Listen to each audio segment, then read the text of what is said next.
우리가 돈을 번다 그러면 월급에 대해서 주로 생각합니다. 우리의 주된 수입은 월급이다. 그래서 이 월급으로 우리는 잘 살 수 있다. 경제생활 할 수 있다 생각하지만 사실은 그것은 결론부터 얘기하면 착각이다라는 거. 소득이라는 것의 진짜 정체는 무엇인가에 대해서 여러분들이 제대로 이해를 하셔야 건강하게 재정생활을 할 수 있습니다. 그에 대한 이야기를 오늘 한번 해보고자 합니다. 첫 번째로 여러분들께 말씀드리고 싶은 거는 우리가 흔히 하는 오해가 뭐냐면 월급은 노동의 대가라고 생각을 합니다. 물론 아주 틀린 말은 아니지만 정확하게 우리가 표현을 하면 월급은요, 시간을 판 대가입니다. 그래서 이 소득의 종류를 보면 우리는 노동소득과 자산소득으로 이렇게 구별해서 좀 여러분들이 알아야 될 필요가 있어요. 그러니까 여러분들이 흔히 가장 생각하시는 게 요 노동소득이거든요. 그래서 이 노동소득은 여러분 시간을 써야 발생하는 게 노동소득입니다. 그러면 이 노동소득은 만약에 우리가 잘 때는 발생을 할까요? 안 할까요? 그렇죠. 잘 때는 발생하지 않습니다. 우리가 자고 있으니까요. 그리고 자산소득은 근데 이거와 달라요. 자산소득은 시간과 상관이 없습니다. 즉, 이것은 잘 때도 우리가 잠을 자고 있는 순간에도 우리가 일하지 않고 있는 순간에도 들어오는 소득을 자산소득이라고 할 수 있죠. 그래서 예를 들면 우리가 임대 수입이라든지 아니면 뭐 주식을 가지면 우리가 일정한 시기마다 그 주식에 관련된 회사에 배당금이 들어옵니다. 그 배당금이라든지 아니면은 뭐 은행 이자라든지 이런 것들은 내가 잠을 자든 잠을 자지 않든 언제든 들어올 수 있는 소득이 바로 요 자산 소득인 것이죠. 그래서 앞서도 얘기했지만 여러분들이 자꾸 노동소득만 생각을 하세요. 자산 소득도 있습니다.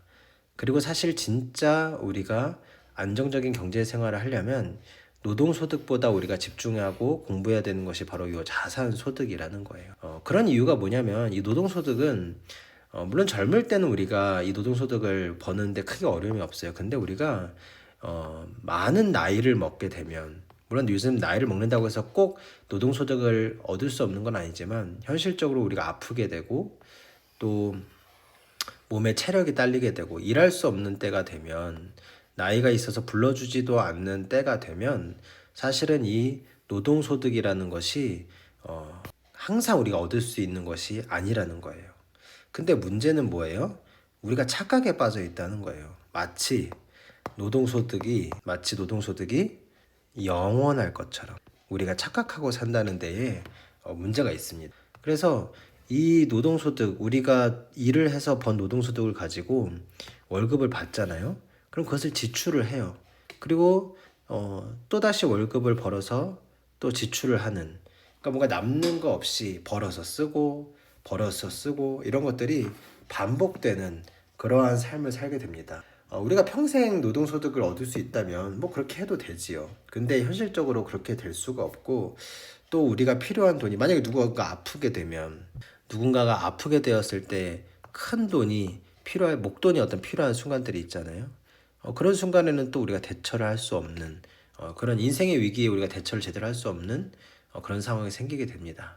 그래서 여러분들이 이 노동소득만 바라보던 그 관점에서 중요한 거는 이 자산소득에 대해서 우리가 관심을 가져야 된다. 공부를 해야 된다. 이 말씀을 드리는 거예요. 자, 근데 이제 이런 얘기를 하면 이제 그런 얘기를 하시는 분들이 있어요. 아니, 그래 무슨 얘기인지 알겠어. 뭐 아까 얘기했듯이 뭐 임대 수입 그리고 뭐 주식 배당금 뭐 이런 것들 그런 것들 내가 감히 그런 것들 자산 소득을 내가 얻을 수 있어? 나 돈 없어. 뭐 부동산 살 돈도 없고 그래서 뭐 임대해 줄 돈 땅도 없고 뭐 건물도 없어. 내가 근데 무슨 자산 소득을 합니까? 라고 질문을 하실 수도 있어요. 근데 꼭 큰 돈을 가져야만 얻을 수 있는 게 자산 소득은 아니거든요. 예를 들면 나중에 이제 이 부분에서 자세하게 얘기할 수 있는 기회가 있겠지만 어, 예를 들어서 전 세계적으로 가장 이제 안정적인 장기 우상향하는 안정적인 자산이라고 여겨지는 S&P 500 ETF 그런 주식 종목을 구입을 해서 이게 어, 한국에서 이제 한국증권사에서 출시하는 ETF는 그렇게 비싸지 않거든요. 뭐 3만 원도 안 되는 돈으로 한 주를 살 수가 있어요. 이런 것들을 구입하셔도 되고요. 아니면 요즘 대체 자산으로 떠오르고 있는 비트코인. 물론 여기서 주의하실 거는 여러분 코인이라는 것은 여러분 함부로 막 사시면 안 돼요.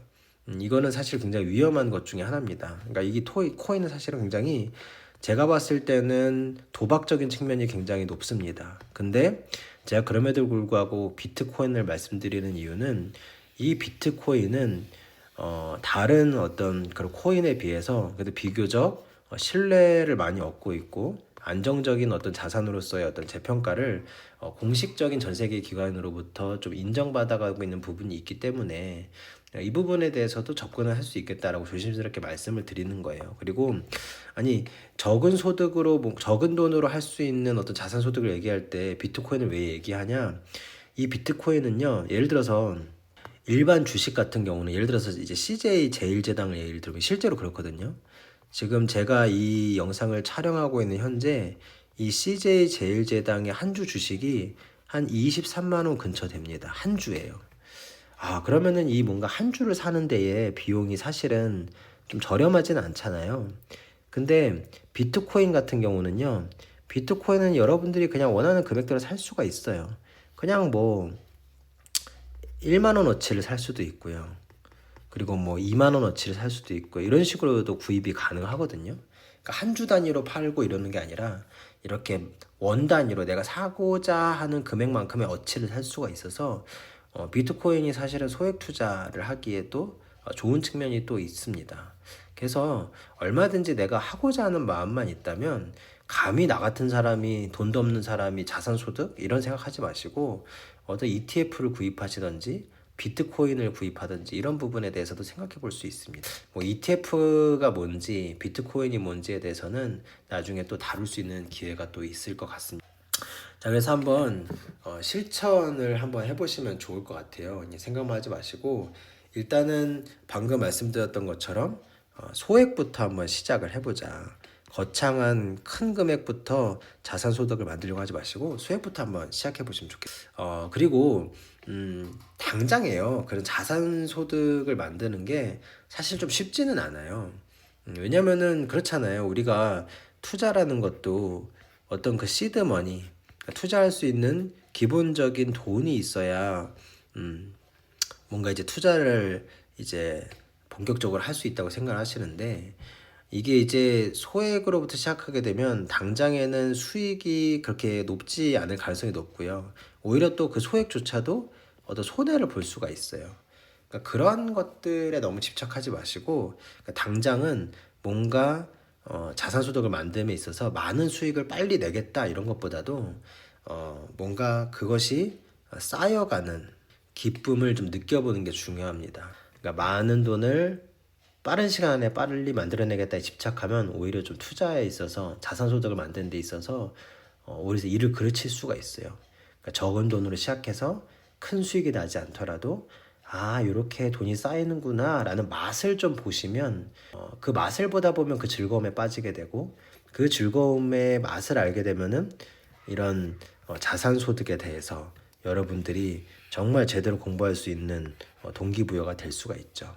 그래서 노동소득뿐이 아니라 자산소득에 대한 공부를 여러분이 시작하셔야 됩니다. 뭐 주식이라든지 부동산이라든지 아니면은 뭐 가상화폐라든지 뭐 이런 부분들 내가 잠을 자고 있어도 이렇게 돈을 벌 수 있는 그리고 뭐 제가 이렇게 촬영하듯이 뭐 유튜브 수익이라든지 이런 내가 잠을 자는 순간에도 시간과 상관없이 일을 할 수 있는 돈이 일하게 하는 이런 소득에 대해서 꼭 공부를 하셨으면 좋겠습니다.